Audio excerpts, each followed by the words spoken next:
Association Jamia Islamia Ishatul Quran वल हदीस दोदाई road लारकाने जे मोहतमिम मौलाना नासिर महमूद सुमरे साहब जे तरफां जमीयत उलमा इस्लाम जे क़ाइद मौलाना फजलुर रहमान साहब जे अपील ते अॼु ही हिते मेडिकल कैंप क़ाइम कयो वियो। मुख़्तलिफ़ शोबाजात में ॿारनि जो अलॻि, मर्दनि जो अलॻि, औरतुनि जो अलॻि ऐं उन में वरी मुख़्तलिफ़ शोबाजात दिमाग़ जो अलॻि, दिलि जो अलॻि, हेपाटाइटिस जी टेस्टूं ऐं जेको आहे मुख़्तलिफ़ बीमारियुनि जूं टेस्टूं बि कयूं पयूं वञनि। सुबुह खां वठी हिन वक़्त ताईं 1200 मरीज़नि खे न सिर्फ़ु चेक कयो वियो आहे, ट्रीट कयो वियो आहे, बल्कि हिकिड़ो मरीज़ इंतहाई सीरियस हो। हितां जी टेस्ट जे रिज़ल्ट पॉज़िटिव अचण जे नतीजे में उनखे चांडका मेडिकल कॉलेज में एमरजेंसी वार्ड में शिफ्ट किया वियो आहे।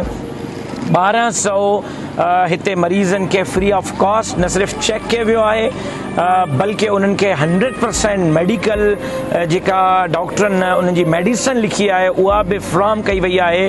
ही तमामु तर कैंप पंहिंजे ज़ाती फ़र्ज़ सां लॻाई वई आहे। इन में विफ़ाक़ी हुकूमत या सिंध हुकूमत जो कंहिं बि क़िस्म जो कोई कंट्रीब्यूशन न आहे।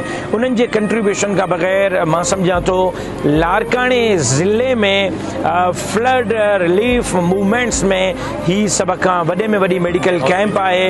वन डे हॉस्पिटल तव्हां हिनखे चई सघो था, प्रॉपर हॉस्पिटल क़ाइमु कयो वियो आहे ऐं मां पूरी टीम जो बिलख़ुसूस डॉक्टर्स जो पैरामेडिकल स्टाफ जो